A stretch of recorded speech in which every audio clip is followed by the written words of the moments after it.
Hello, everybody, and welcome back to the 001 Radio Gamescast, where occasionally we talk about video games. By occasionally, I mean most of the time. We're pretty good about that.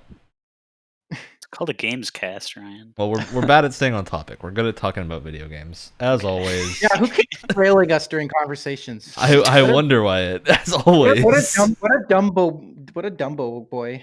Wyatt, I got to do the intro. It's got to happen at some point. As yeah. always, I'm your host, Ryan, and I'm joined by my lovely cohort of co-hosts, Wyatt. I'm that Dumbo baby guy that keeps derailing, just in case anyone was confused. Brett. If I'm quiet, I'm eating mac and cheese, so I'm sorry. And Alex. I just rolled a 2, so let's see how this goes. Oh boy.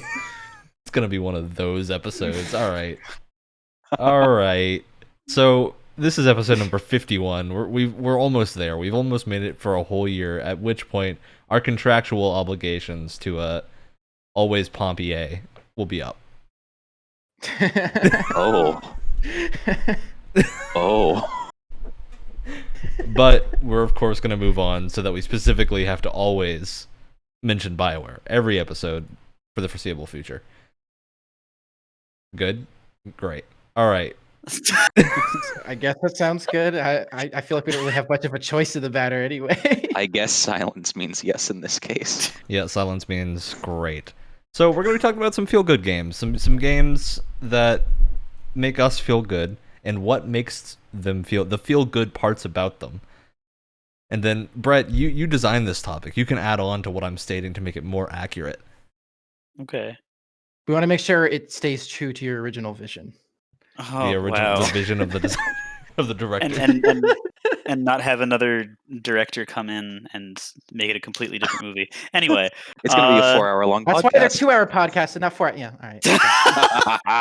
Yep. My idea for this is basically because we've been doing a lot of what's your example for a game? What's your example for a game? What's your example for a game? And while I do want to do that because it's fun and everyone gets to say the thing that they played or whatever. I was thinking about it, and I don't know if there's a way to make a game that's just a perfect chill out game, because there's the variety of them that we're going to talk about. There's a lot. Shooters can be relaxing, chill out, brainless times for some people, and Animal Crossing can be that for other people. So I think we should try to talk about if there is a way to make the perfect what aspects of these games are in common that they could be so different and be so chill at the same time. Which of course means we're going to talk exclusively about Fall Guys. Yes. But before I will leave. you already did once, so we're prepared this time. We didn't talk about Fall Guys on Wyatt's Hell episode. No. Don't worry, we're saving that for Wyatt's Hell Part 2. So okay. Okay. We gotta have a couple. Supposed to go to a meeting chamber that ends up not existing. So. Yep. All right. We're gonna conclude the Final Fantasy arc next week for our 52nd episode in a row, having not missed a week. We're gonna conclude on a bang, and so be prepared for that. But this week, I really just decided that I was having a too good of a week. My week was going too well, and so I really needed these boys here to bring me down. I mean, you just need me. The other two are just icing on top. So. No, I've run a shield to Wyatt. I need specifically Alex. Alex is the only one with the ability to lower me to the. That was both an level. insult and a compliment at the same time. I am the icing on a diabetic kid's cake. Oh God! Wow. Okay. So our game today, Brett, why don't you just say what it is? The greatest one-word titles. Oh God! Hooray! Ryan's favorite. This is like Ryan's Hell, but the mini version. It's the mini game. game. Yeah. Look, if for context, I've said a few times in the past that I don't like the trend of one-word titles. I specifically, having seen Forspoken come and happen, that Forspoken? We'll talk about it. We'll talk about Forspoken later. But that was getting there, and then we've somehow gotten the conversation of one-word character name titles. Like if they just called it Athia or something, and that's even worse in my mind. I was going insane. So I want you all to really make me regret my life choices right now. So I hope you've got some good chambered one-word titles, and we're not going to limit this to games. Ooh. Oh, We don't need to limit this to games. Games are obviously most likely to win because they're video games, and we like those. But if there's a good book with a one-word title, like Harry Potter and the Sorcerer's Stone, but one word. Animorphs.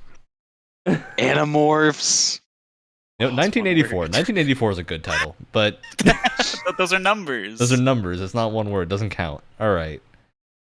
Brett, you came up with this, so I gotta assume you're prepared.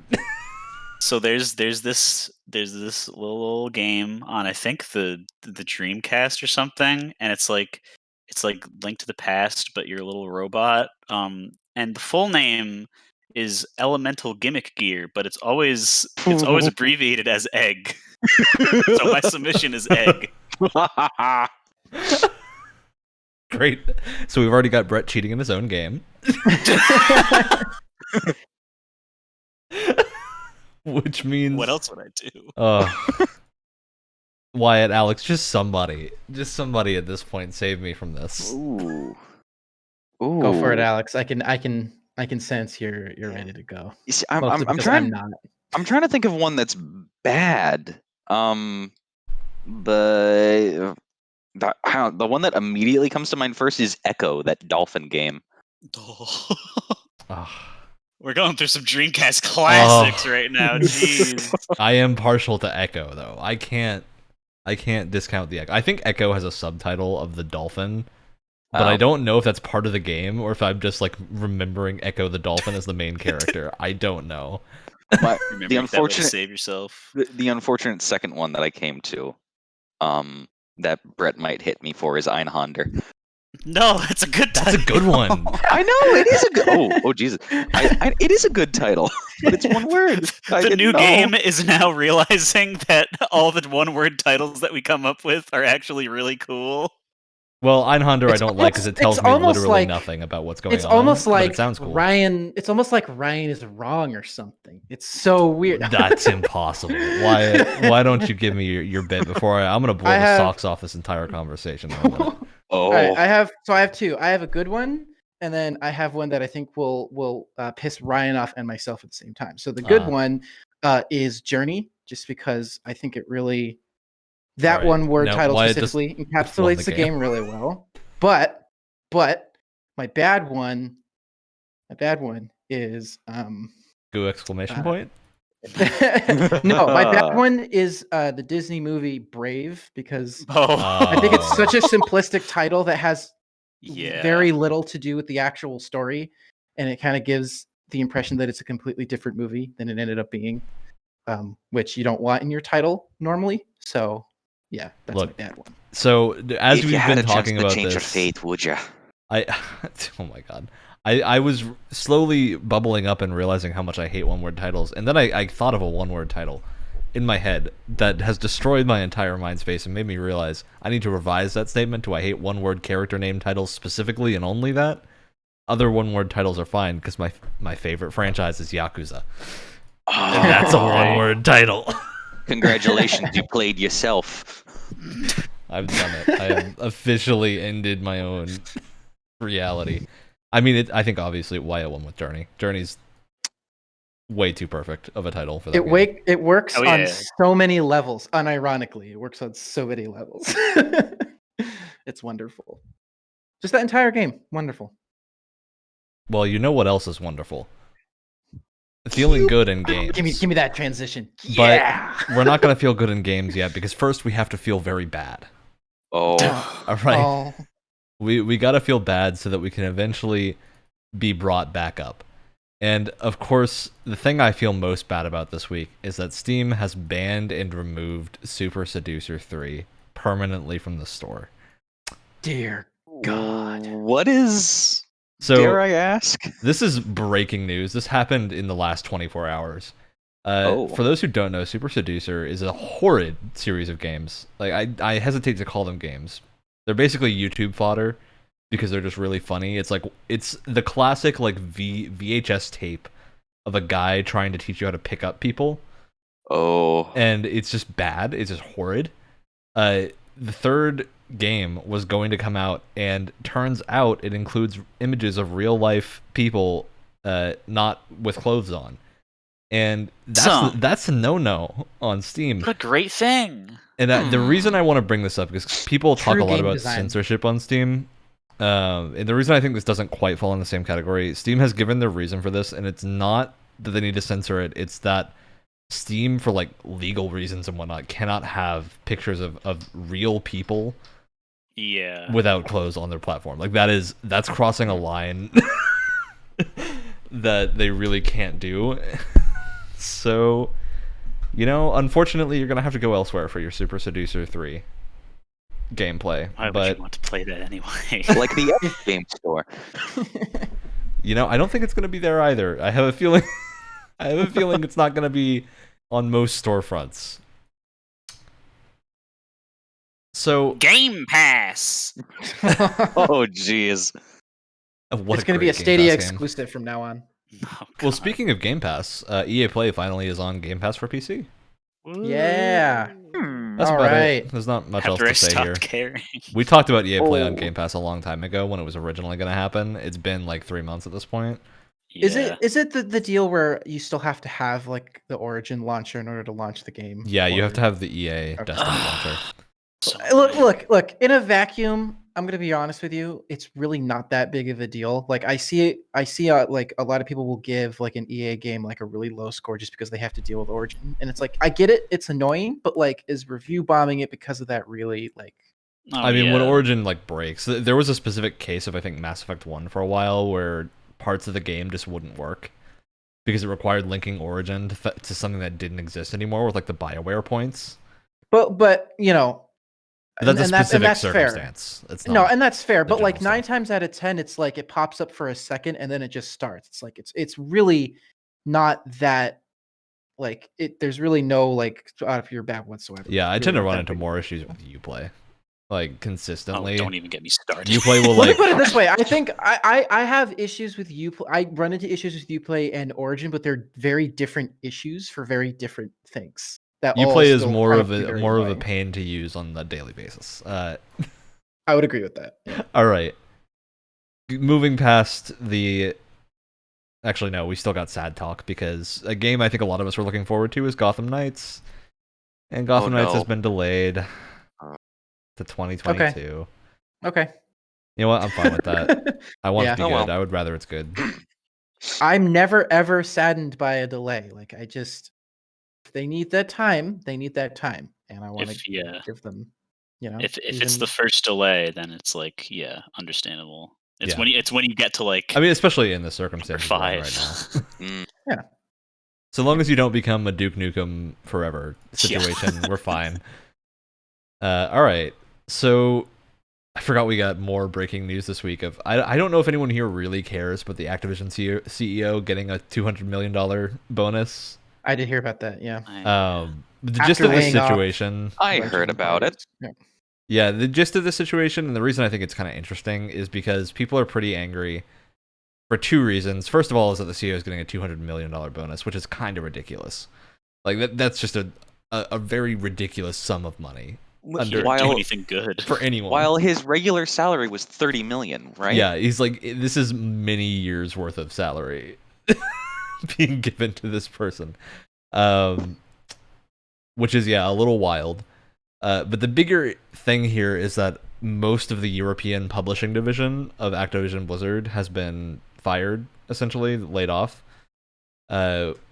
which has been happening for a lot of companies, and it seems to be signaling that we're moving towards less of a regional kind of marketing approach and just more into like that, basically hiring out to regional companies to do marketing instead of doing your own marketing in different regions. Kind of seems to be where some of these moves are coming from, because they're still going to obviously do marketing in Europe, but there's a lot of people saying they might do it through Koch Media, who's like a big publishing company there, not publishing, a marketing agency. just not doing it in house. Yeah, it is sad for those like 200 people that are now out of a job. All right.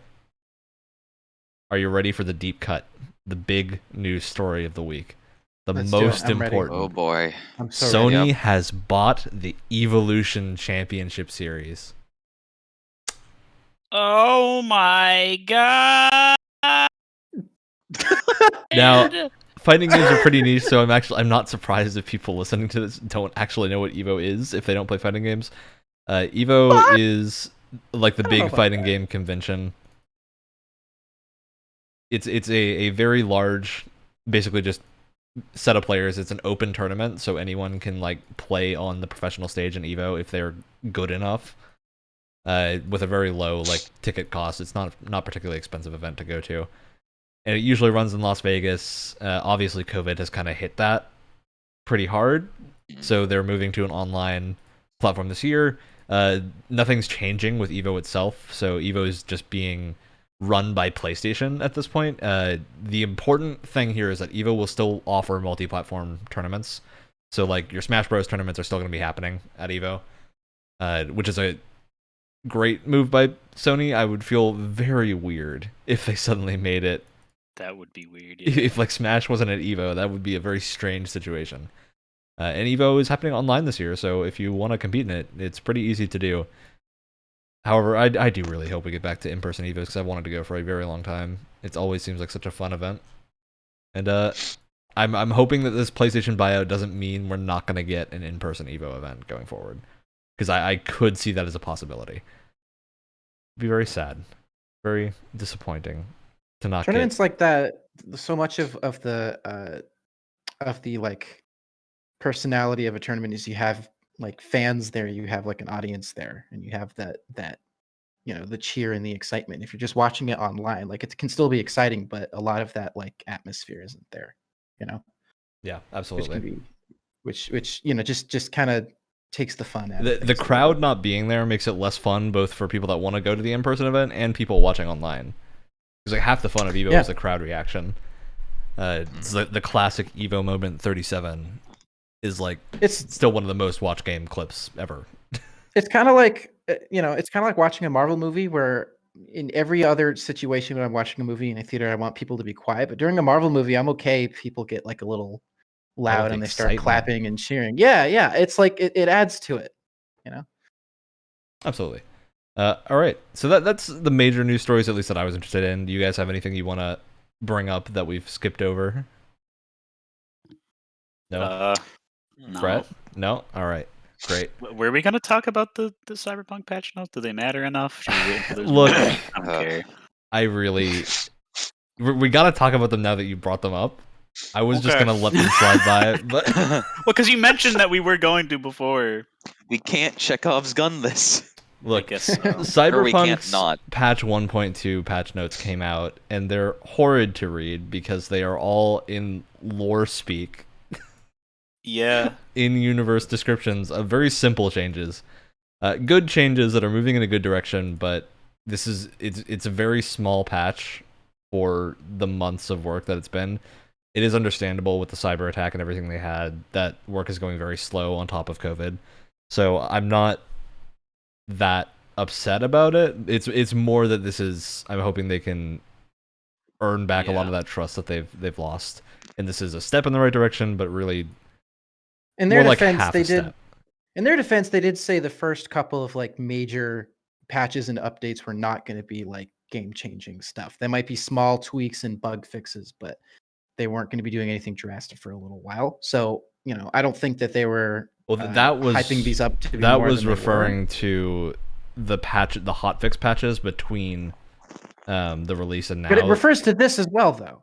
Well, so the roadmap remember. that they stated, patch 1.1, which already happened and fixed a lot of the bugs, but obviously not like enough because it's still not on PlayStation stores. Patch 1.2, which is the one we've just gotten, was meant to be like the big patch to fix most of the issues. It's more just band-aids being slapped around. And again, a lot of this issue is coming from the marketing team at CDPR overselling and like really trying to push that these are things that aren't realistic to be doing. They're not doing what Hello Games did, where they just Yeah. were just completely just social media radio silent, and then just started pushing out updates and weren't drawing attention to themselves. You know? They should have hunkered down and just like waited for like longer, and yeah, people would have gotten more mad. But then you would have just been able You to fix push it. out like Like a no huge one update. will Yeah, you care. just fix everything. Because The- now, like all, and these are like they seem small, but I'm sure they're not easy to fix because they're like systems that affect the entirety of the game world. But just like driving AI, and the police don't immediately teleport behind you instantly now. Okay, Police no longer own Cool. my emotion. It's things that really should have been caught earlier. it's yeah. Which we talked about before. So The way that I think about it is I now have a spectrum or a scale that I'm going to be rating things on, as far as how fun the patch notes are to read. Cyberpunk is New at the rating bottom. scale. Yeah. Cyberpunk is at the bottom with their yellow screens, And their role play. and at the top are the Sims patch notes. oh no, at the top is Oh, Dwarf God. Fortress, Alex. How can you beat? You can no longer seduce the Grim Reaper. I'm very. You lost have right You can now. no longer made me. I am going to tell you how you can beat it. Added an aperture flag that stops mouse from being gouged out. Oh. What does that even mean? Ryan, can you speak English for a second, please? Stopped happy thoughts from sleeping in beds in amazing dining rooms. This is amazing. Okay, Sims is right under Dwarf Forge. You said. Dwarf Wow. Fortress. Ladies and Dwarf gentlemen, we Fortress. got him. Well then, It's my incredible. rating scale has been updated. Welcome Just- to the new tier if list. you ever are convinced that need reconvincing that video games are the best form of media, look up Dwarf Fortress patch notes because there are things in here that are just ridiculous and should never ever have been sentences, but now they are. I'm so excited that they are. But yeah, the biggest issue with the Cyberpunk notes, I think that a lot of us had, was that they're written in universe, and they take like 5 paragraphs to describe what a change is. And even then, they don't like tell you. You have to kind of Yeah, they figure it don't. out based on what they said, which is just not a great way to do patch notes. And also like an even worse way for the specific situation that they are in. Yeah, of people like really wanting to just see the hard, like, what are you Yeah. fixing? I don't know. It just feels like a marketing move that just kind of didn't go the way they wanted it to. Agreed. But you know what that means? That means we can now talk about things that make us feel good, You can do that. aka video games. Video game. Finally. Finally. Now, I'm Never gonna talked kick about off that our in here anymore. conversation to give an example of talking about things in games that make us feel good. And there's a little known game design principle called juice.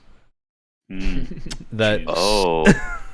juice is also known as game feel. Game feel is in fact generally the more well-known term, but juice is just fun to say because it often is in reference to when you like shoot something in a video game, the juice that comes out of them. Oh, the Yes. Yeah, the alien juice in Halo. You And know, when your professor giblets. when your The- professor's giving a presentation on it and they just show a slide called juice with no context and the entire class is like, what? it's with great. the Concord grape jelly coming out of those Earth Defense Force aliens. Yeah, I was Yeah, about the giant to mention frogs. Earth Defense Force. So Earth Defense Force, I think, is a poorly made shooter.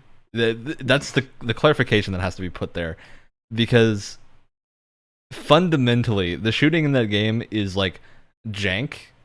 It's not particularly reactive. Like it feels like you're playing a shooter made in 2007.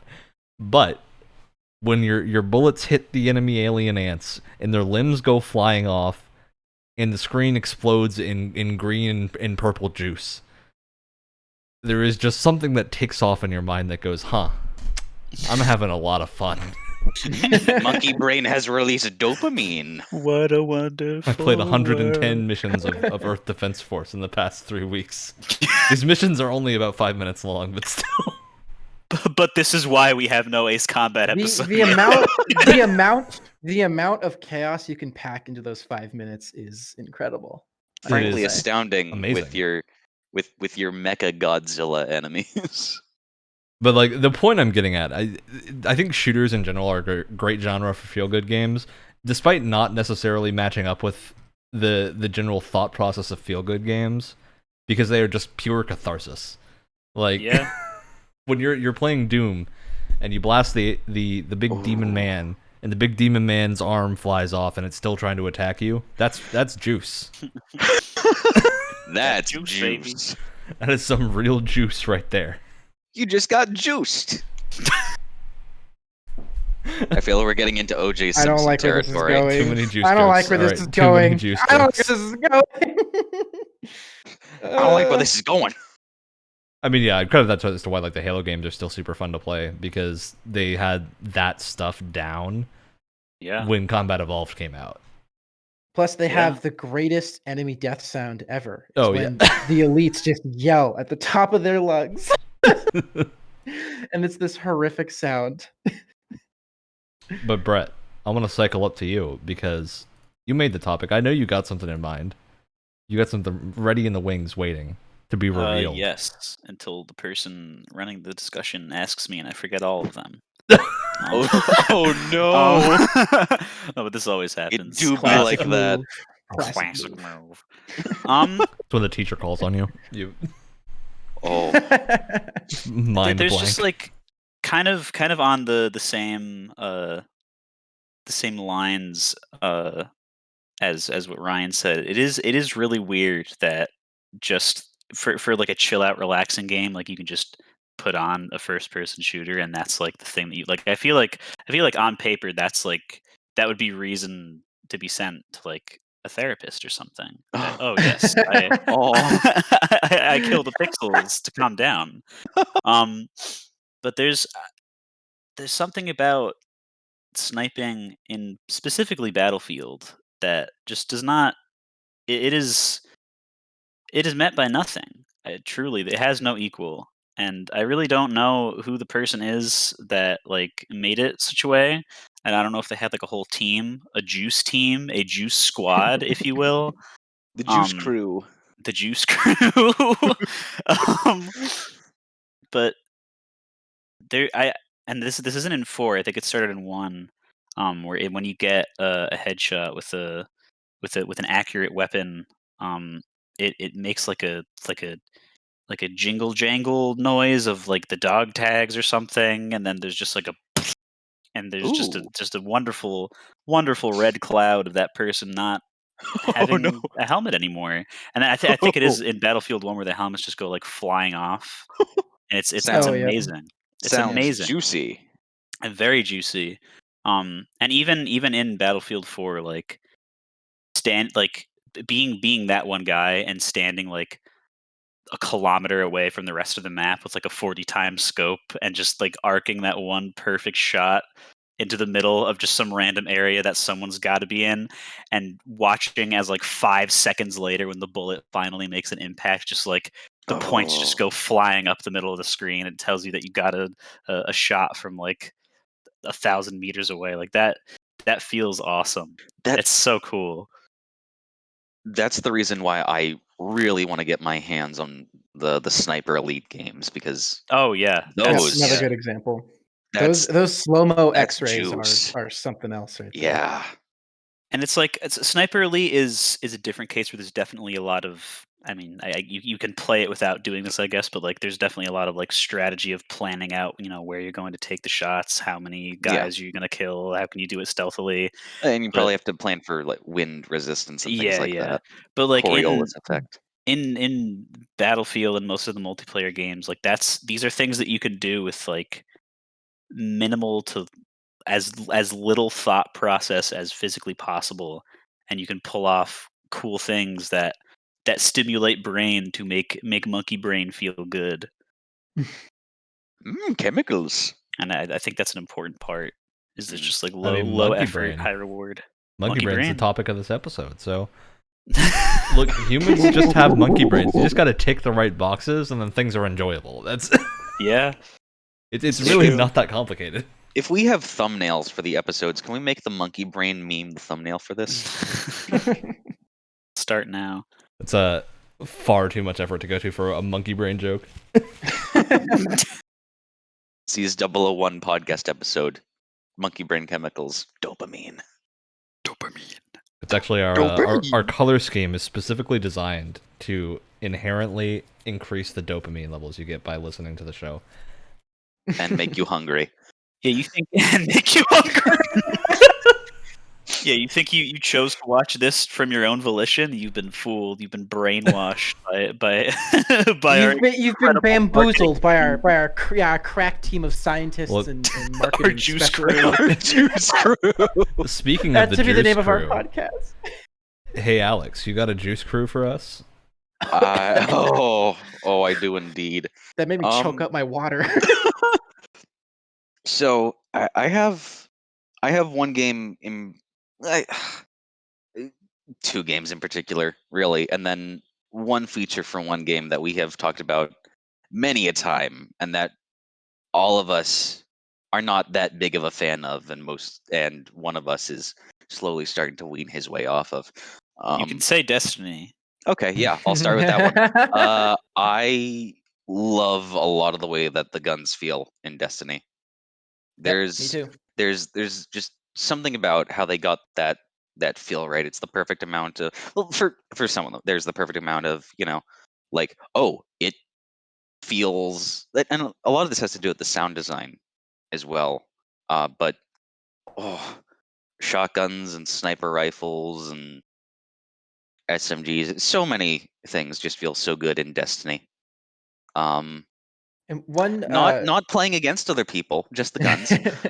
well, I feel like one thing that makes really good like gunplay that's kind of something that isn't talked about enough is reloads, and like their animations and their sounds can actually make a huge impact on like combat, right? So if you have a gun and it has this really cool looking like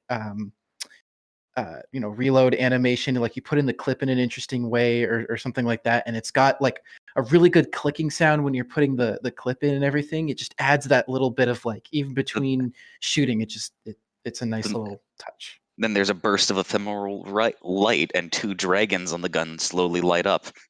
Yeah. No, I'm there with you, Alex. Personally, it's like, look, we like to goof on Destiny a little bit around here, but it is probably one of my favorite like shooters to just sit down and play. And from like a game feel perspective, I think it's like one of the best, in my opinion. Say Destiny for the gun feel. But overall, and a game that I've been using to chill out recently is Super Hot, and it's kind of sequel, Mind Control Delete. But yeah, shattering red gem men is very dopamine inducing. And they have like in the new one, there's so many like new tweaks that they've done. There are different upgrades that you can acquire in roguelike level progression things, where it's like, every throwable now explodes in a shard of bullets, or increase your how throwables work. So instead of like when shuriken were just a one-off throwing thing in the original one, now if you throw them the right way, they bounce back to you and you can catch them and you can throw them again up to like 3 or 5 times. And shattering red gem men with a katana is also chef's kiss. My favorite thing in that game, you pick up a screwdriver and you just Yes! throw that right into someone, and then the shatter sound. Oh, So I love good. it. Honestly, And then there's they have this like little dagger knife that when you first pick it up, you take it up by the handle, you toss it, and you catch it by the blade before you throw it. That's its loading animation. honestly, it's for me. It's every time you get the opportunity to throw something at a guy and he like drops his gun and you just pick it up out of midair. That's always my favorite. Oh, yeah. It feels so John Wick, which I love. See, I like throwing my empty gun at them dropping their gun, me hot swapping into them, and then grabbing the gun that they threw. Yep. Oh, there's so much cool trick stuff that you can pull off with it too, and there's so much stuff that you can just fool around with. So I gotta give So also fun. special props to games like Apex Legends and specifically Titanfall with the finishers. Mhm. Oh, Yeah. those Mhm. are more on the topic of first-person shooters. Obviously, those are like wonderful ways to make melee kills satisfying in a game like that. Yeah, they're What are the great. finishers like in Titanfall? They are brutal. They are like John They are Wick style. bombastic. Like Doom brutal? Close. There's no like limbs Not being quite, cut off but or people being Well, they get sliced open. creative, like which They I like. do. It's this thing of like, oh, I'm gonna turn on cloak and then pull out your own pistol from your holster and just fire every single round in that magazine right into you. It's just There it's, is it's there's cool. there's that one where because there's the class that you can pick that lets you like phase shift into another dimension and then like come out on the other side, so you get Oh, like a yep, little bit of speed boost and invisibility. yep, And yep. the execution for it is you phase shift onto the exact same position that the guy you're executing is, and then you come back into reality and he just explodes and you're standing where he once was in just a pile of meat. it's great. It's I'm gonna have pretty to look at awesome. compilations of these. Yeah, Oh, I they gotta sound play more Titanfall juicy. too. They are so Yep. fun. My only complaint about those is that the first one I think actually did them a little better because if you were on the other end of them, they were in first person for you. Like you didn't Yeah. your camera view didn't like break Oh, to third person. So like if someone came behind you and snapped your neck, your head just went all the way around.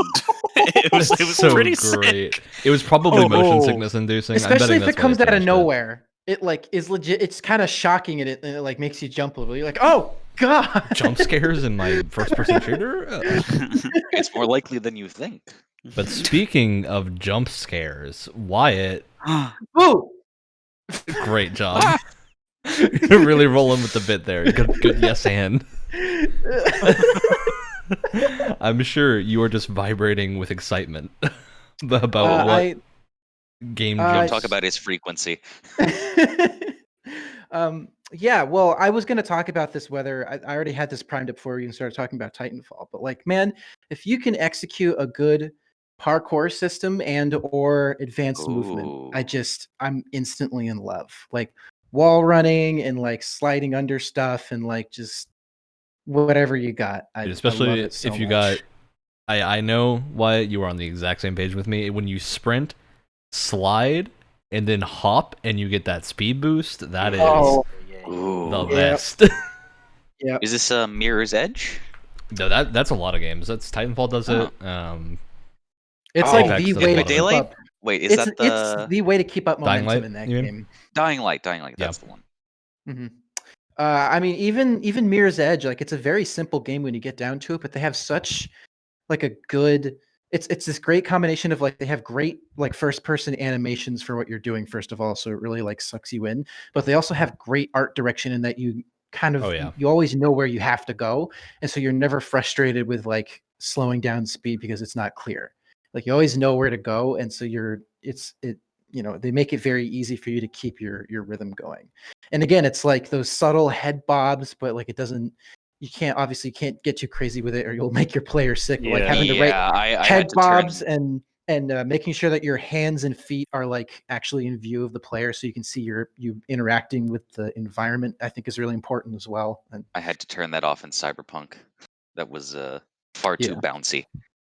Yeah, I know what you yeah, mean. It was like my V was moon shoeing. and kind of adding on to that as well, if you can get a good like grappling hook going or like any kind of Ooh. swinging. So, I mean, Uncharted 4 would not be what it is without that Mm. grappling hook. It is So fun. wonderful. I mean, gotta give props to Just Cause.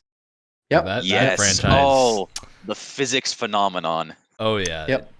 Really making the grappling hook what it is today. Yep. Also, special shout out to the grappling hook in Final Fantasy VII Remake. It's the best grappling hook ever in a video game. It's so well built. It's so well built, and it never ever screws you over ever. It's always 100% reliable and totally isn't a dysfunctional piece of garbage. And also, breaking going into what can immediately break that game's feeling good thing is when the game gives you a cool toy and then says you can't use it. Like Final Fantasy VII Remake does with the grappling hook. They give you a grappling hook, you get a cutscene of you using it, but you don't get to actually use it. Oh But is that no. worse than introducing this really interesting way of manipulating the overworld and then you never ever use it again? For instance, when they introduced that Barrett can like blow certain parts of the environment to like make new routes and stuff, and then they never use it again outside of that like one I don't area. know. That's a whole episode's worth of discussion about, about the many things that JRPGs pull over the course of their runtimes, but it just feels real saddening when I get a grappling hook in a game and then the game goes, nope, can't use this. And then I also got to say, before we move on from grappling hooks, special shout out to the Batman Arkham games, specifically Arkham Knight, and I think it was in City as well, where when you use your grappling hook to get up to a ledge, you can tap A bunch of times, and it like launches you further into the air to get more Oh like yeah. Yeah, to that get was more in air. City as well. And it's like it's got such great sound design, and like I think the controller rumbles a little. Oh, it's beautiful, Especially it for a feels grappling so hook that nice. like isn't physics based. Yeah, Just hard to yeah. do right. It's very difficult to do that kind of grappling hook in a way that feels satisfying. Arkham And does again, it. it's a sound design thing where like the grappling hook goes out, you hear it kind of increasing in speed, but then also like when he kind of furls out his cape and it's got that classic like cape sound. It just all it together is just wonderful. And also Spider-Man. We can't forget Spider-Man and just how lovely it is to swing around. I would feel very disappointed Oh in myself yeah. and all of us if we didn't mention Yeah. Spider-Man when we were talking about swinging and grappling Well, hooks. you should be disappointed in me because I forgot to talk about it. Well, Very I nice. am. So no. Well, hey, you know what Spider-Man has that's really not that standout, but still makes you feel good? It's the music. And Oh, I think yeah. by far the single most important factor in me enjoying a game to a level that I can say like it's like a feel good game, like a flow state game, is the soundtrack. Yeah. Which is weird because like I can play games with bad soundtracks that are great and not really mind. But if I'm playing something like Fall Guys, if Fall Guys did not have that theme at the start that really Yeah. just kicks you into high gear, I would not care. Yep. Nearly as It's much. I it's would probably still play it, but I don't think it would be nearly as fun. speaking personally, it's the only good thing about that game is that one music track.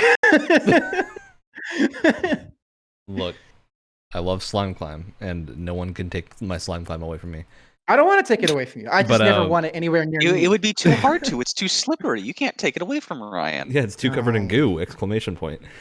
Oh God. Speaking of musical cues, though, I think I've talked about this before, but the music cues in Battlefield 1, when you have a team that's like advancing from like one objective to another, and it's like the start of that next section, and like the drums that kick in, or like the really like triumphant, straight. Oh my god, it either fills you up with so much excitement because you're like charging with all your buddies to the next objective, or it fills you with absolute dread hearing like the drums and then everyone kind of coming over the mountain, and it's just it's so good. That was probably my favorite feature of Battlefield 1 was just the really well timed musical flourishes during a fight. Yeah. And then the music itself is like really good also. And I That don't know, Oh helps. yeah. like the way the instrumentation that they have, I don't know. I'm not musically inclined enough to talk about it like a smart person. Um, but like the music that they play like at the beginning of like an operations game when you're like you're being told the real history behind like the Germans were trying to do this. If they win, this happens. If they lose, the music that they Yeah. use in the background makes you feel like you are partaking in like a huge battle. Like Yeah. it's It's awesome. no, and it's the music track mixed with everyone screaming and you hear like the charge whistle and stuff like that. Yeah, It's yeah. just you're just like, yeah, let's go, let's do it. Like You get you're those so chads pumped. that are using the go command right at that time Ooh. too because they know what's up.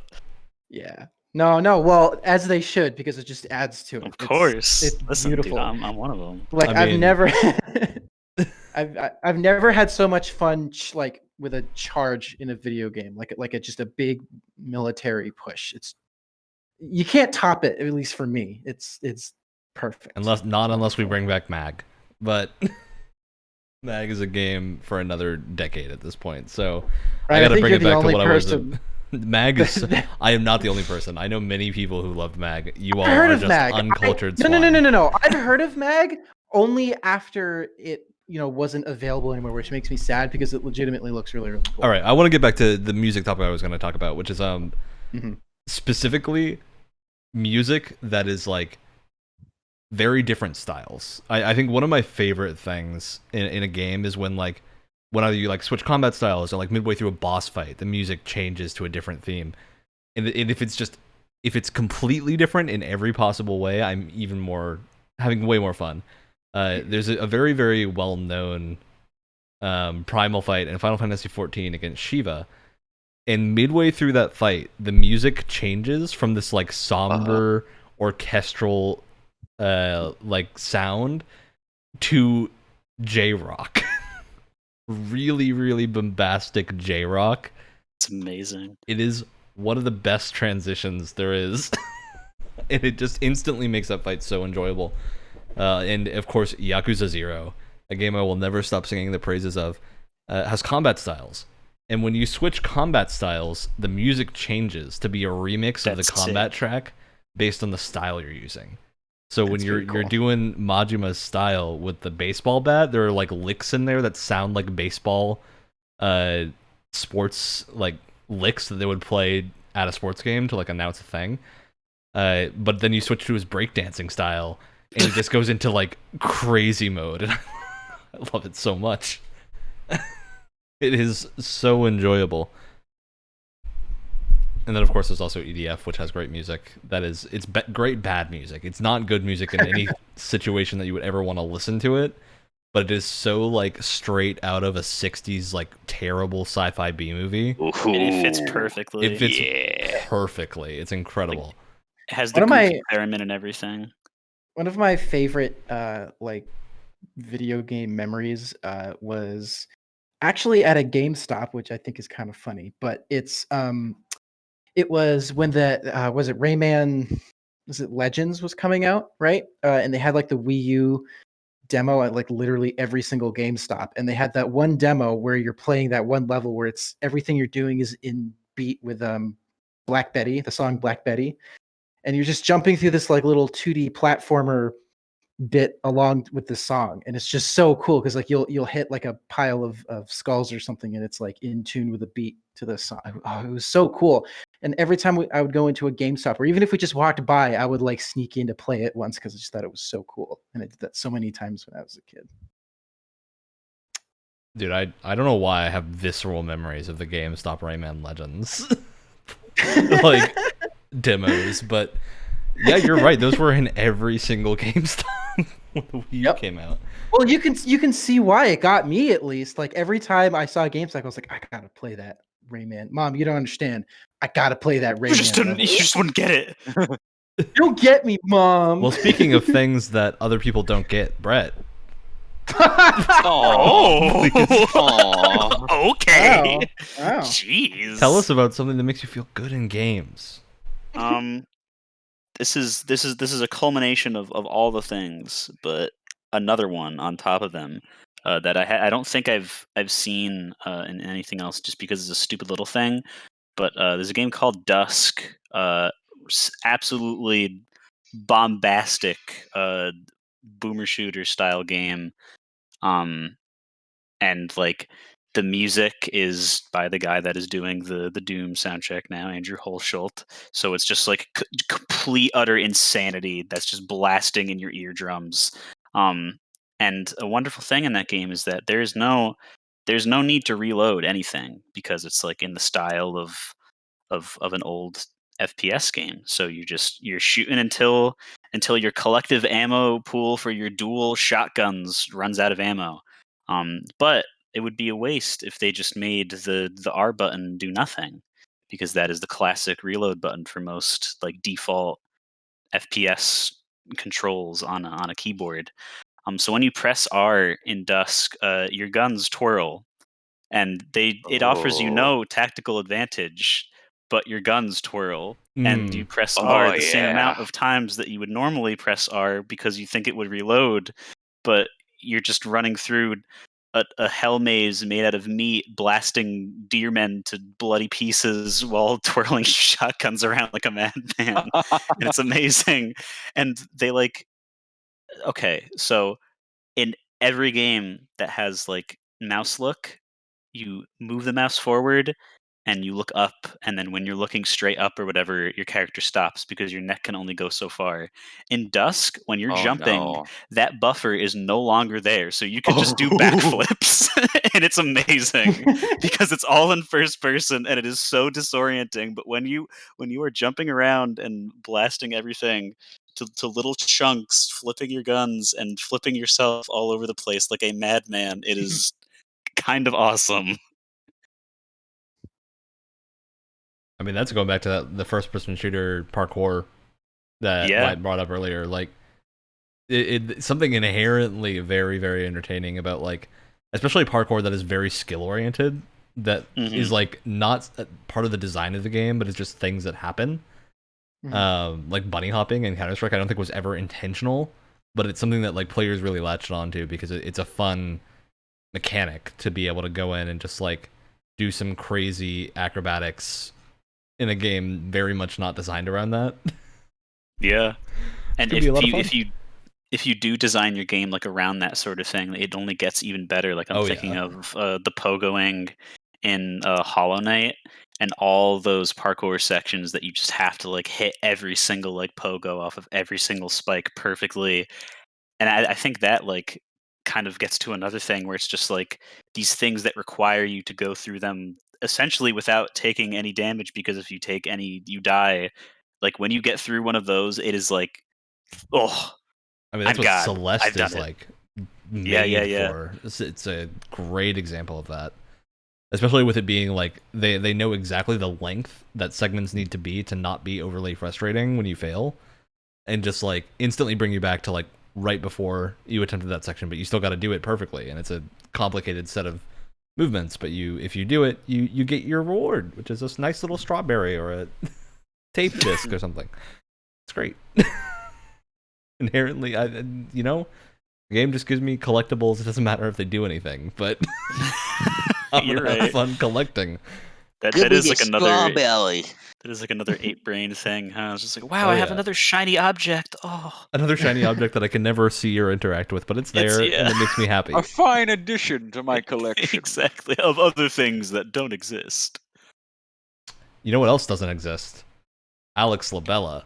What do you got for us? We've got some Ryan, scathing revelations tonight. Savage tonight. You guys just keep leading me to it. You end on a perfect note that I gotta bring the savagery with. Especially after the one-word title game, I really can't, function after that. So I was so close to actually saying Immortals Phoenix Rising, but no spaces for that. you got some feel good games for us, Alex? Some feel good mechanics. Oh god, Brain.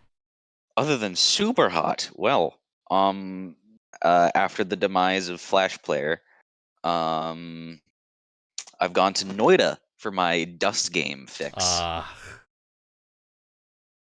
Classic. Yeah, very fun. I love doing the daily missions and just ending up with random weapons in a random level. I've only ever gotten the nuke once, and that was my favorite day. Because it was so fun to just send down the chute at the beginning of the level 3 times, and then just fall to the exit to see what was waiting for me. You're just making me want to play more Night now. So I just want to get the nuke again. it's Something a great about game. Big something explosion. about randomness in games that makes them also satisfying. I gotta add some like specifically randomness in which like inherent chaos is added to the mix. Yes. Of it's random, but there's also certain combinations of things that will just like either make you have. I think roguelikes are the clear example of this, like a god run of like if Binding of Isaac you're playing and you get like the 2 best items in the game immediately that turn all of your shots into laser beams and also like make you shoot all over the room at once. you're just gonna win the run because it's just you won. Like You've been blessed by RNGesus. and Noita especially has got some great combos like that you can get. Oh, Do they also have a Fireball habit of wands for exploding the you? win. Yeah. Until you get that fire and explosion immunity. Oh yeah. And then or invisibility until you're hit. Oh, the invisible fireball. What a wonderful combination. And speaking of wonderful combinations, Wyatt, you got something waiting in the wings to add. You. So I don't exist and he's a wonderful combination. Okay. Look, after Deal with it, after the Alex. episode he wasn't there, we had to flip the docket, right? Like normally I don't even remember what I was. Yeah, so this one's gonna surprise you guys. Because I don't normally enjoy this kind of thing, but I've been playing a lot of Days Gone recently, and for some reason, I love drifting on my bike in that game. For some reason, and I've played a lot of games with a lot of vehicles where you can drift in it, and for some reason, it's just so satisfying in Days Gone specifically. Because I feel like it's something that is reliable for me. It's like it makes sense in my brain and how I can use it properly if I'm chasing someone down or trying to escape or something. Whereas in like other games, I never like quite get it, and that's most likely my fault, entirely my fault. But I don't know. It's just the way that like the dirt under your tire kicks up and the way like your whole bike kind of like tips over to the point where it almost looks like it's about to fall over. I don't know.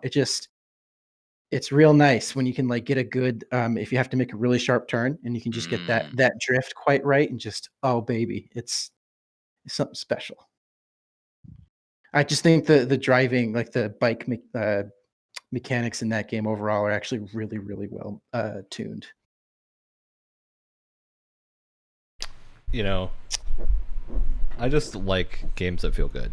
You know, we gotta That's crazy. give the That's almost props like to what that. this podcast is talking about. It's almost like that's the topic of the episode, and That's I want to, while we're about halfway through our allotted time, actually a little over halfway through, but you know, no one's looking at the clock. So Not anymore. Speak for yourself. look, Sorry, what? look, we can't always have nice things. But sometimes we do, and feel-good games are a nice thing. But there was a second half of that topic that you wanted to talk about, Brett, which was how much of that feel-good design is inherent to design, or is some of it just the lightning in a bottle, the X factor, but not the mediocre reality show? Ooh. Is Fall Guys' success designed or an accident?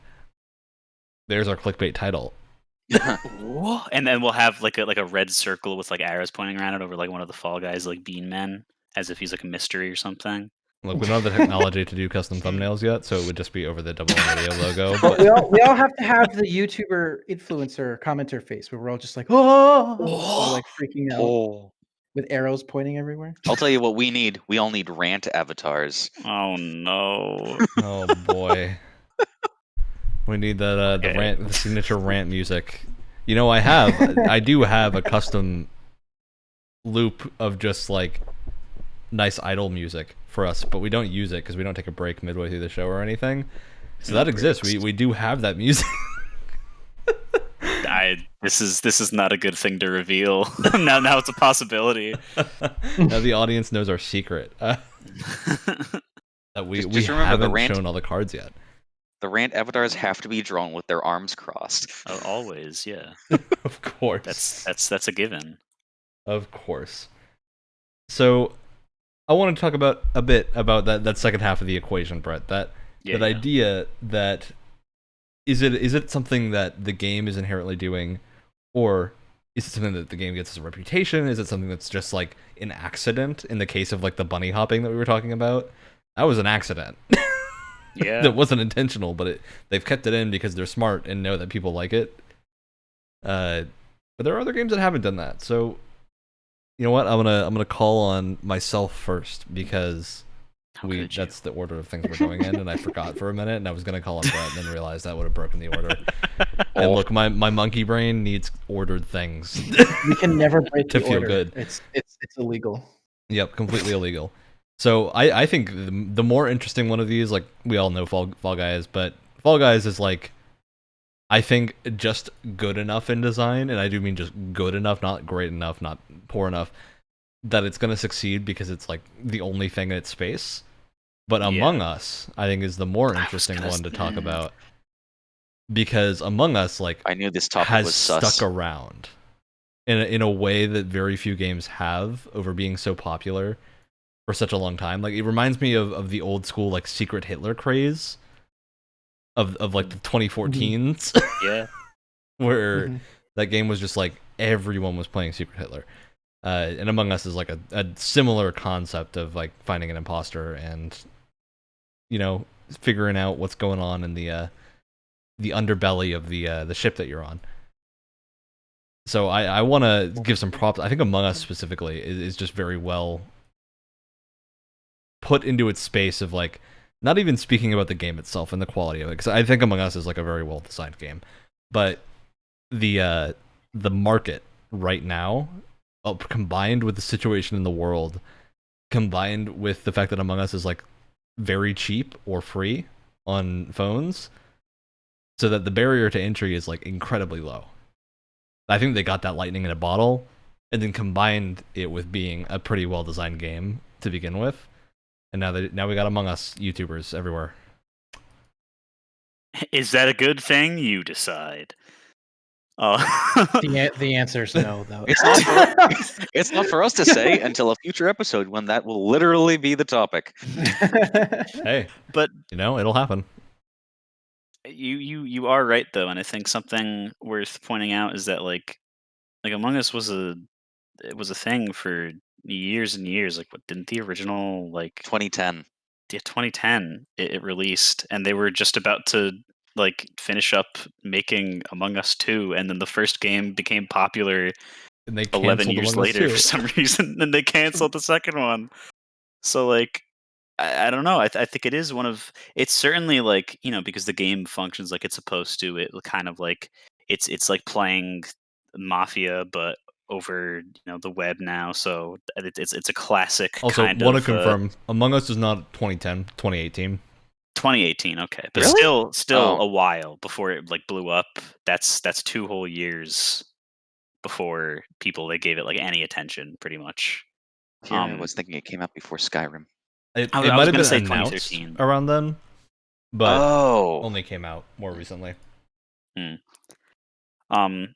I think it's less, at least from my point of view, I think it's less of a wow, this game was designed so well. This game is so like good on its own that now everyone has to start playing it, and it's more of a, okay, all the planets align, so now that this is the thing that people want to play, let's all play it.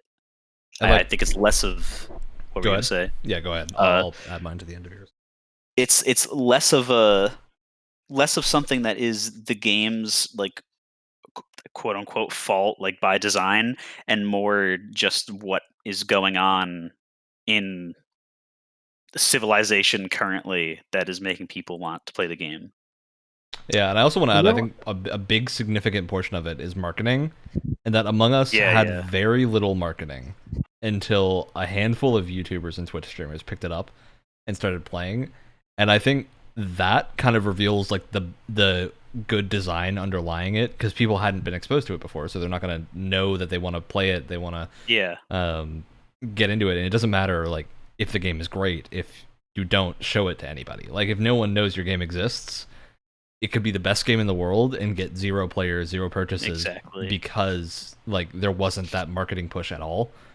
And like this goes for like free games too, where if you just release a game on itch.io, out of personal experience, I'm speaking here, like, you got to do something if you want people to play it. You have to like make a social media post, do the bare minimum, and you'll get some people to check it out. But if you're a small studio like the Among Us devs are, like just a handful of people, you generally don't have someone dedicated to marketing.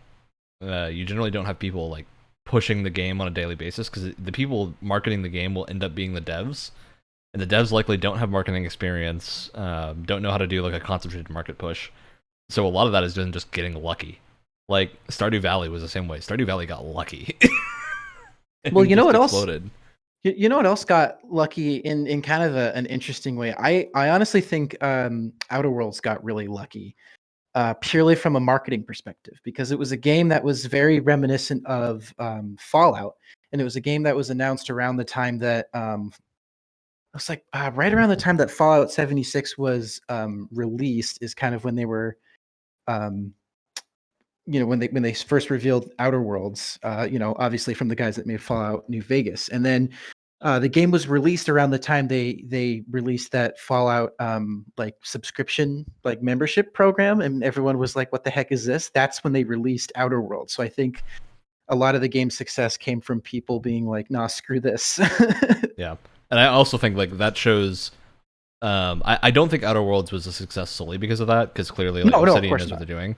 I think it was a combination of like at that moment, Obsidian has a marketing team that knows what they're doing and knew to capitalize when they saw what Yeah. was happening. Like, No, I definitely. I mean, the game is strong enough on its own, and it was kind of like a semi-backed Microsoft project at the time, so it definitely had a good push there. But I just think the timing of that was just beautiful. It was wonderful. it's just the power of a marketing team and the publishing agency that like Activision Blizzard just fired 200 people of.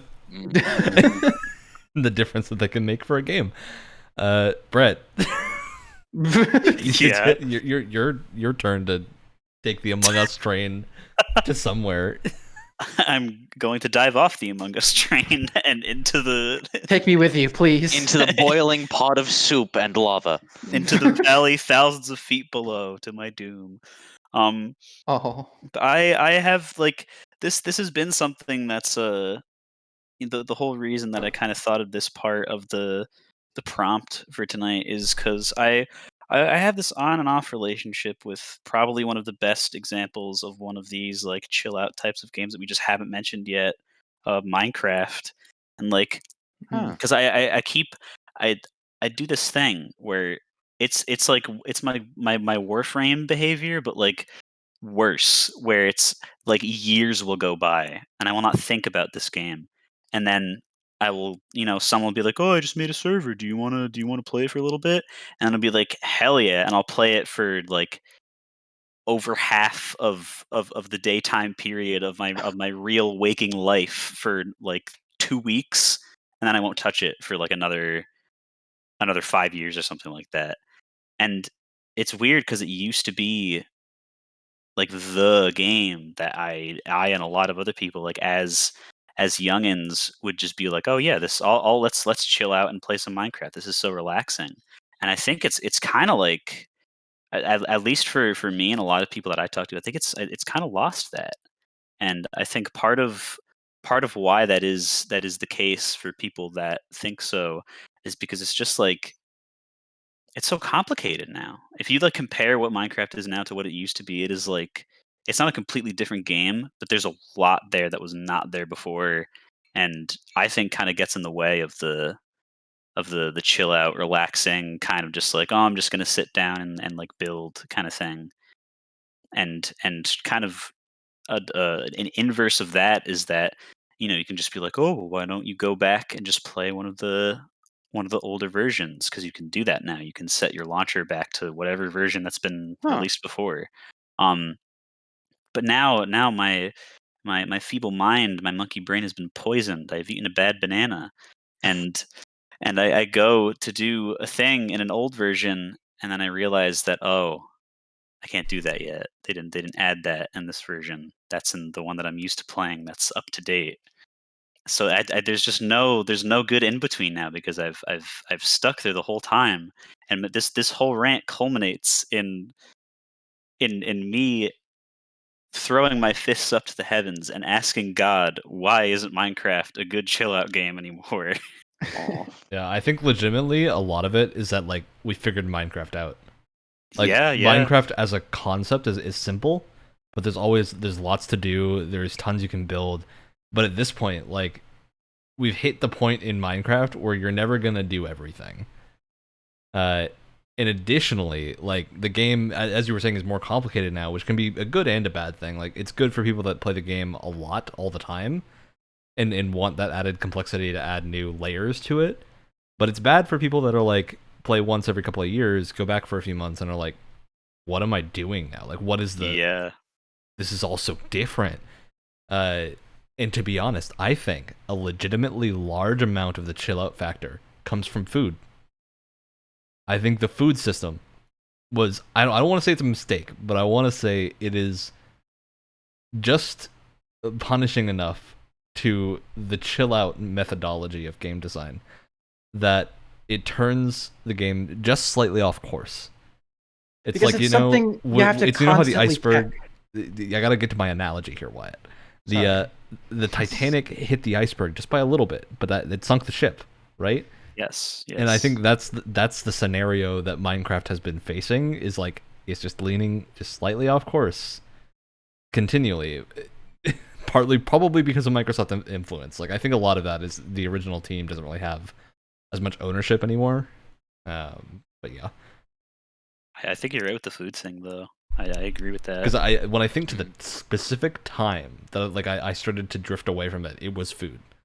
Yeah. And it like not being its own thing. It was adding more of that survival element to a game where I just wanted to like I liked monster hunting, I liked building and exploring. And I think that's the key, because right now food is like tied to your difficulty level. And I think you can Yeah. now like tune it individually, so it's not as much of a pain. But it's still a situation of like it existing corrupts the experience. Because Agreed. it's something you have to check constantly. Like no matter what activity you're doing in it, it's something that you always have to keep an eye on, and that can add just that little bit amount of like stress to whatever it is that you're doing, right?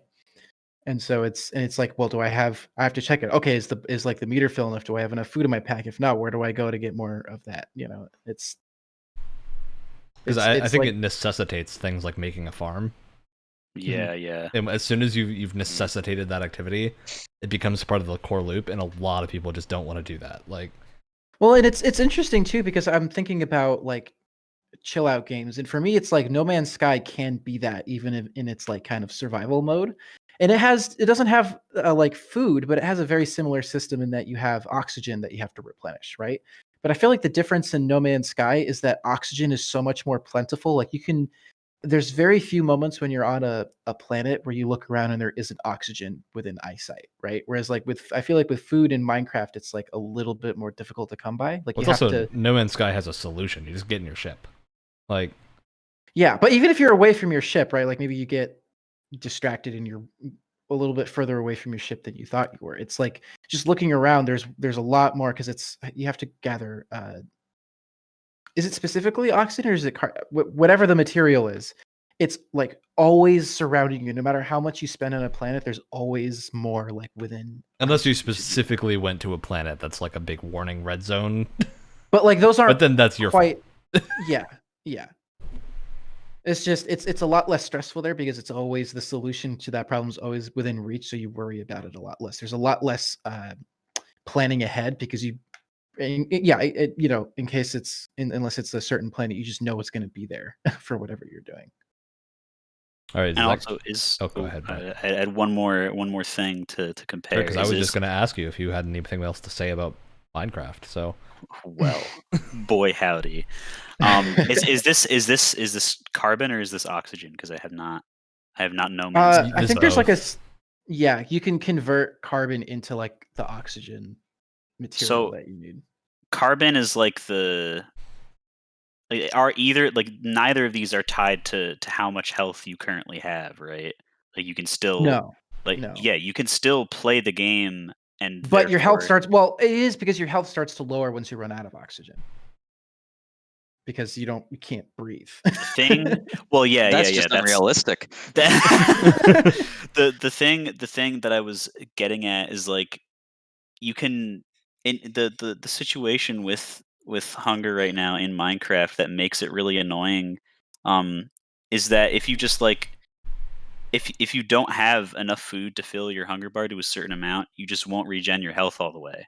Like you could have gotten through the challenge of the thing that you just did, but you didn't get through it good enough because you don't have like one pork chop worth of meat stick to get your health to the point where it's going to regen. And I feel like, you're either dying because you don't have oxygen, or you get to the oxygen thing and now you're not dying anymore and you can sit and wait for your health to come back.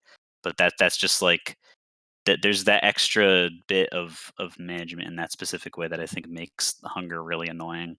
But Yeah. yeah, that's what I'm saying is that like Yeah. managing it in No Man's Sky is a lot easier, and so it's a That's lot less stressful. Yeah. I wanted to say it in specific terms to make sure Yeah, I yeah, understand what sure. you were laying down. Sure.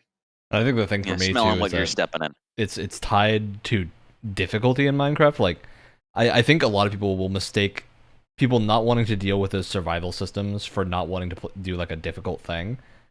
But like, I love Dark Souls. It's one of my favorite franchises. Yeah. I play every action game on hard. I just don't want to have to deal with my health getting lowered constantly. Like, it's an extra thing that isn't fun in any way to interact with. And there can be times where that's what you want. Like in a game like Rust, where survival is the main goal and it's about the combination of all those elements, it works well. And like in a game like I'm blanking now. We'll use Rust as the example for now. But like in Minecraft, it's not as fun. Just like you don't want to do that.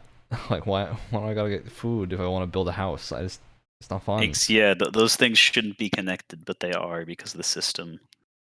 The And I'll- system, man. and I'll bring up too, because we've talked about like hunger meters in games before. I think a game that balances it really well is Red Dead 2, in that if you have your hunger meter filled, it definitely it's definitely beneficial to you. But if it's out, it's not gonna completely screw you over. I think the And issue it with just- Red Dead's 2 is they do a poor job of explaining it. They make it sound a lot more Yeah. complicated than it is.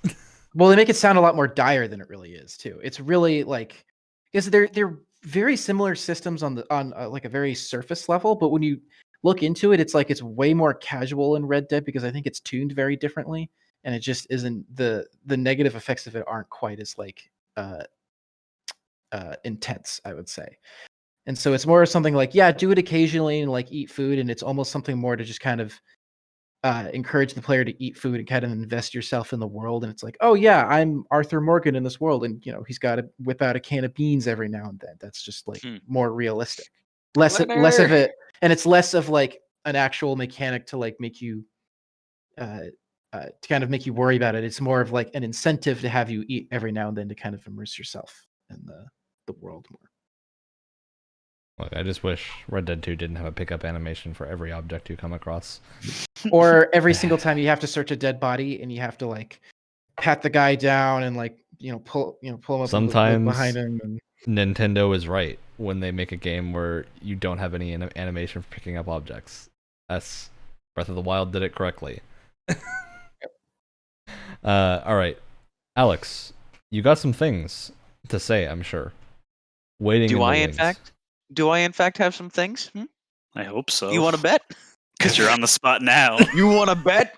You had plenty of time to think about it. I was listening to you guys, but I don't remember what the actual wording for the topic was. Alex.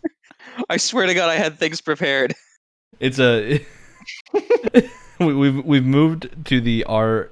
Do games feel good? Is it like design? Is it, well, we know it is design in a lot of things, but is it like for specific things? Is it a circumstance of like lightning in the bottle? Is it specifically that they would just designed it well enough that that's never an issue? Was it an accident in the case of like bunny hops? Or is it just that Tony Hawk being in a game makes it really good no matter what? It's both, or either or in so many cases. It's never just one or the other.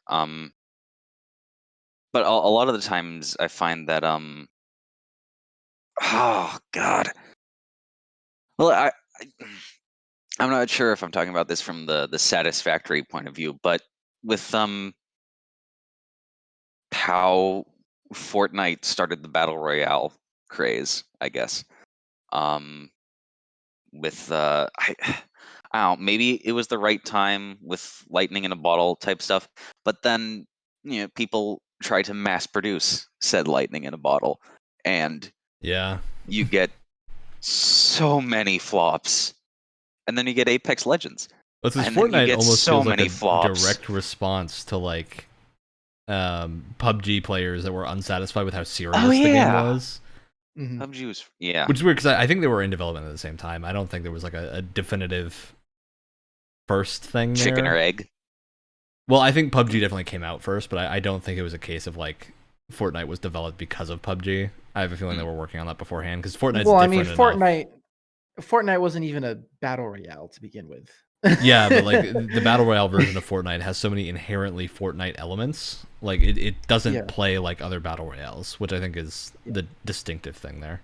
Which is funny now because now it is the battle royale and everything kind of is going It Yeah. really bad. is. Just look around you and find all the Chug Jug meme songs. Yeah, you're definitely right, Alex, though, about like Apex Legends causing the same thing. Like a lot of games are now trying to mimic Apex, and Yeah, and there's once again going to be so many flops for trying to reproduce this lightning.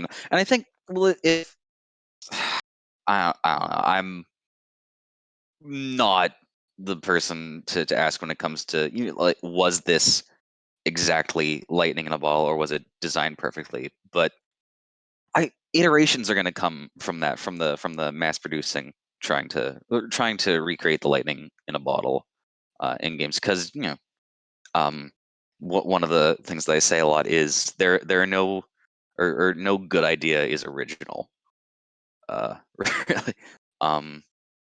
but it's I don't know, iteration can lead to flops or if you're paying attention to what's needed or what the gaming environment is leaning to, then I think you can really make something that's gonna like just be like it could be bad and sell really well, or it can be something really special and sell poorly or sell really well.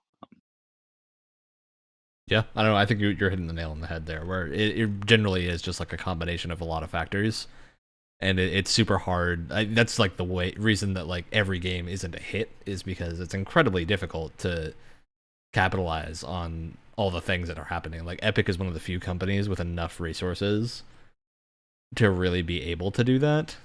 I'd say the same thing about Apple. Like they're the two companies that are big enough in the game space, and like Apple specifically for the mobile space, but obviously they can do it. Like Apple Arcade is a huge success for people that use a lot of iOS products.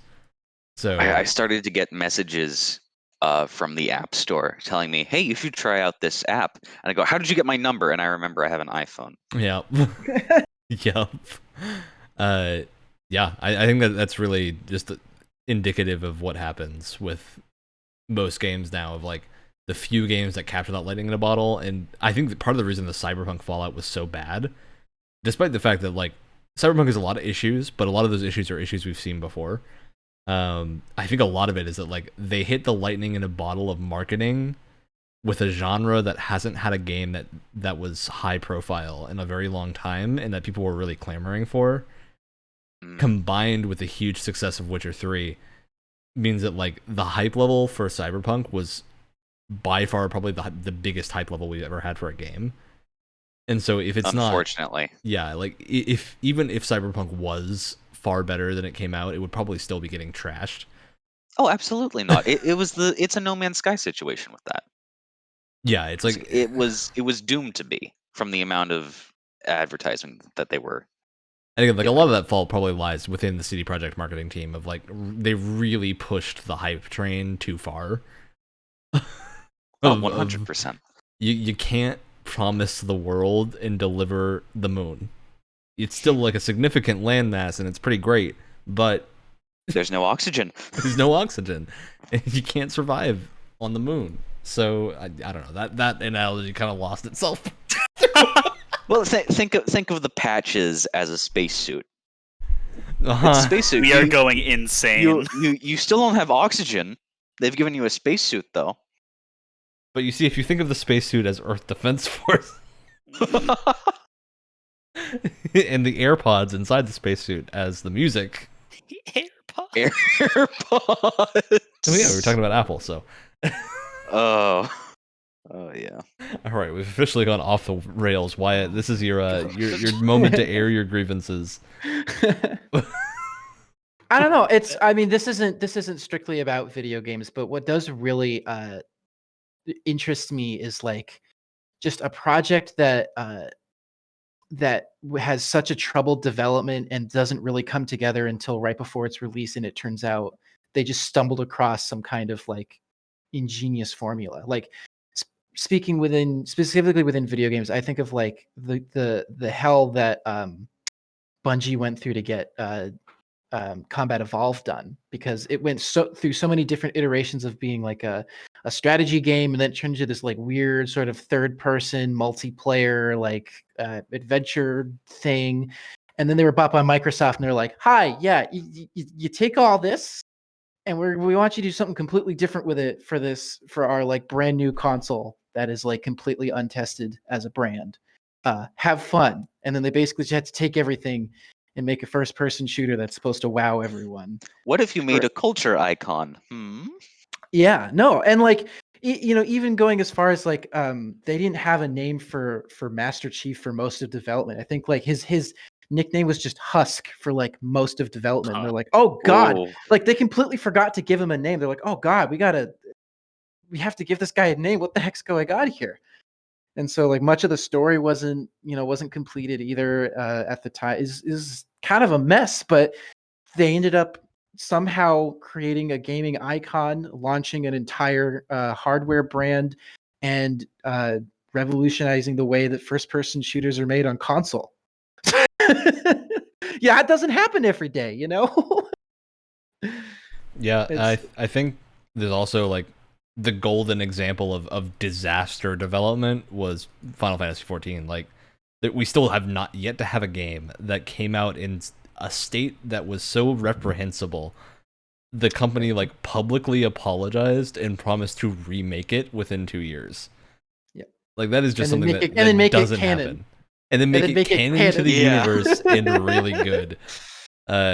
Yeah, I'm like not even talking about what F14 currently is, but when the game originally came out, like it was a trash fire. It was a situation of like they ignored every modern game sensibility of what was the right direction to take in an MMO. Like they just no one on the team had played World of Warcraft. Like that's something that you learn through some of the like interviews they've done and whatnot. That the team itself was so confident that they were Square Enix. They couldn't go wrong, right? It was Square Enix. They had Uh-oh. FF12 was a hit. Like how can they fail? Well, when you don't Gag. make any I'll innovations show you how. and try to remake a 10-year-old game, you tend to fail. And turns out they did. And then they Crazy just how that works. completely ousted the management and everything. Like, yeah, it takes a lot to make a game, and you really need to have the people on the upper end making the right decisions all the time. And speaking as someone who's been in that like process before, what happens a lot is you have a lot of spinning cogs that are all spinning by themselves, and they're not it seems like they have nothing to do with each other. And then you're like, "Oh my God, like what if this turns out to be a disaster?" And then you somehow figure out a way to get all those cogs to spin with each other. And it's like that's when you start to really see and experience what you're making. And for a lot of developers that go in development hell, those cogs are just spinning there for a long time, and you're like, "Oh God, like what's gonna happen when we put all this stuff Well, you together?" also got people you just know? playing whack-a-mole with issues that pop up. Mm. Like, I don't know, you might realize that one system that works really well on its own is terrible when in the context of this other system. Like, yeah, that was a huge issue with, I think, Duke Nukem Forever. Like, sure, the shooting was okay, but when you combine it with the horrible writing and the horrendous jokes, just like And level everything design, else, the level bad design level being design. awful, it's like it doesn't matter if your shooting is a little bit satisfying because everything else is bad. Like, you need at least some of those other elements to also be working together. And it's an interesting point of comparison to something like Doom, which I don't think, I mean, it definitely didn't have as long as of a development cycle, but I think it's an interesting point of comparison just because like you can tell that Duke Nukem was a game where I think they switched engines so many times, and technology wise a lot of things were reset, but a lot of their design and a lot of their kind of core concepts were just kept throughout development. Whereas with Doom 4, which then became Doom 2016, there was a moment where they're like, we need to really kind of rethink things, and they just kind of wiped the slate clean entirely, like both tech-wise and conceptually. And I think in the long run that worked out a lot better for them because they were able to like kind of recapture what people love about Doom. Whereas Duke Nukem was like, we change our tech all the time, but our core idea, our core like concept doesn't really change, and then it just feels really dated when it finally gets kicked out the door unceremoniously. Yeah, I don't know. I definitely think that's the case with a lot of unfortunate bits of gaming history. But it's interesting to look at it from a movie perspective as well, I think. Yeah. I mean, the classic story is like the original cut of A New Hope was this horrible, malformed mess that was way too long and weird, and no one understood what was going on.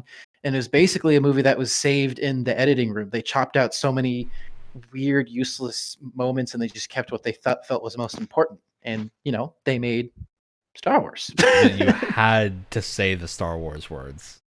Now I did. You- Another we've cursed classic. the episode now. Another classic know- example. Ghostbusters. Dan Aykroyd is a weirdo in real life.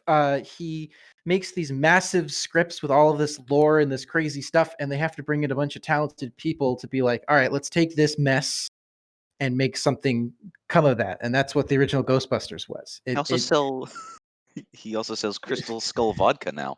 That's the least crazy thing that Dan Aykroyd's ever done in his life. I just want to put that out there. For Dan Aykroyd, that's pretty normal. It's rather tame. It's filtered with diamonds, Wyatt.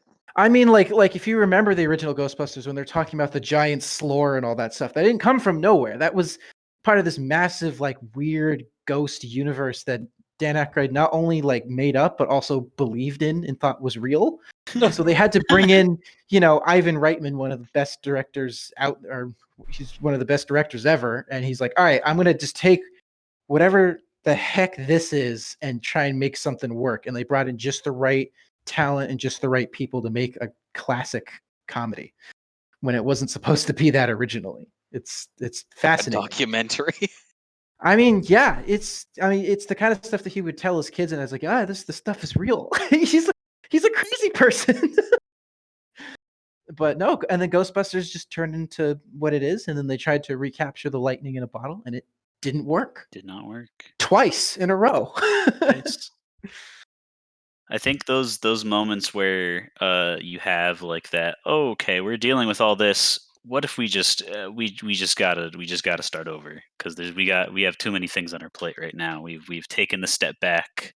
We are now dealing with Slore and all these systems that we all of a sudden realize that we don't understand because we've switched the technology a million times, or we changed the genre of the game or movie or whatever.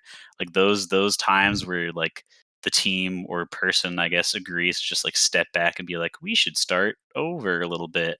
Like it always sounds like a bad idea, but it's usually a pretty good idea. Yeah. Mm. It's what happened with the theatrical version of Justice League, right? I know we made a joke about it in the beginning, but it's a good example of like a lot of work was done in this project, and then the person that had, however you feel about Zack Snyder's vision, it would have been a consistent vision that was his, right?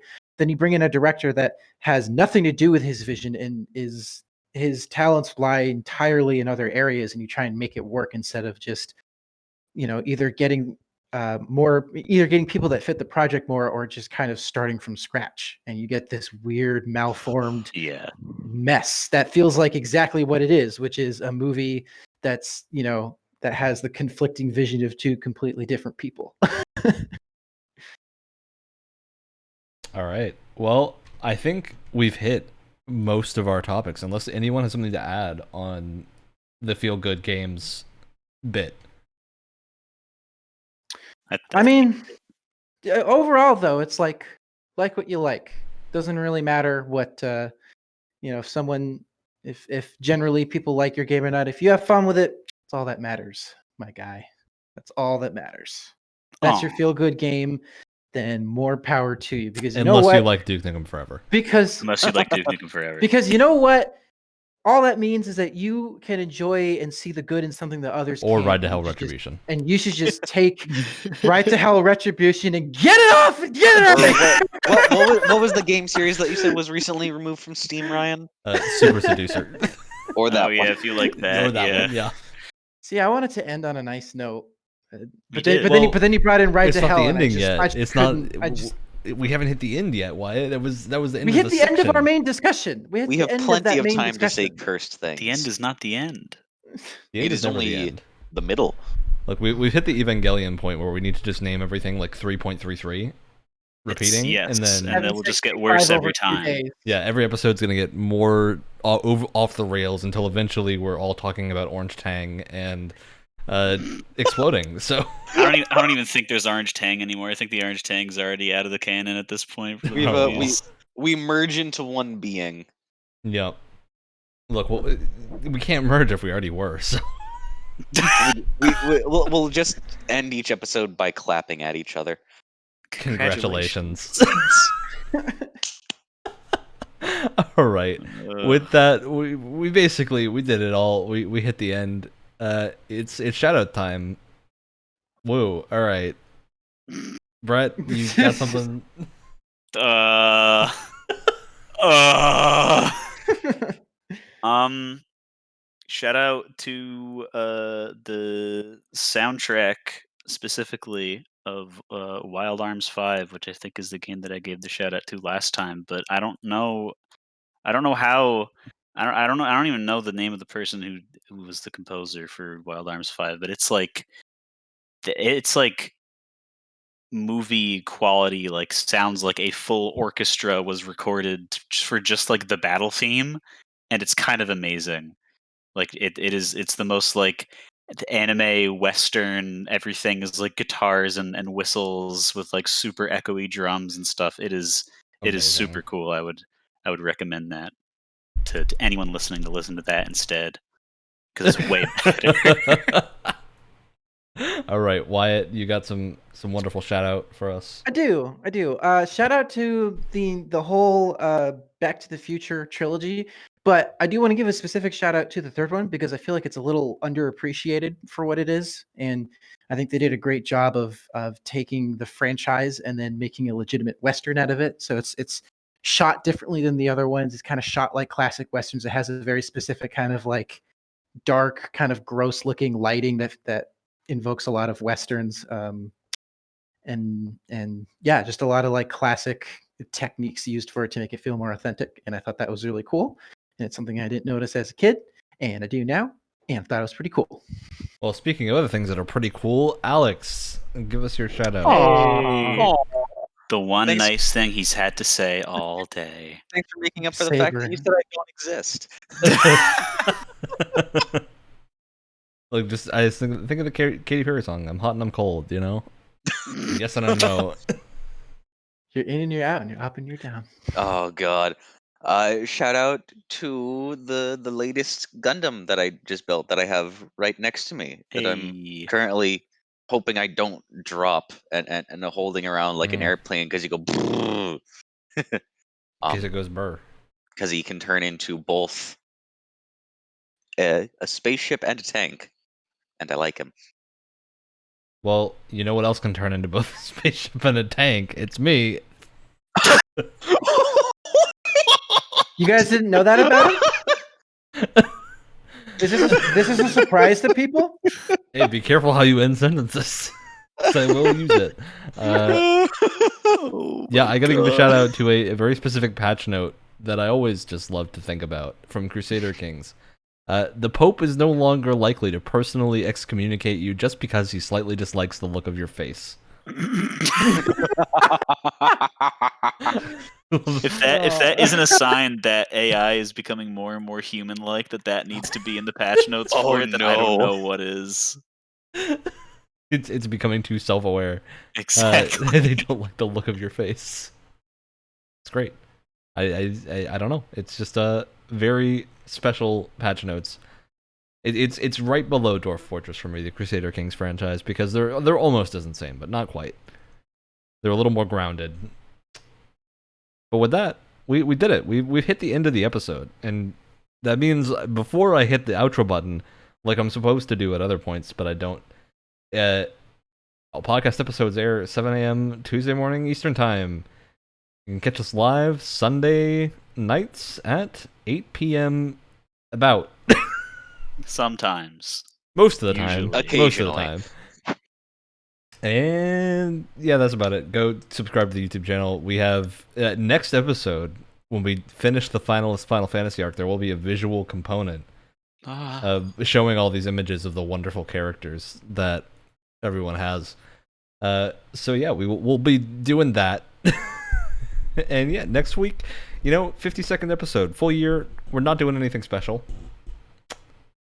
because we're not very special, but except for Ryan, who can apparently alter his form at will. To a tank and a spaceship. or a tank.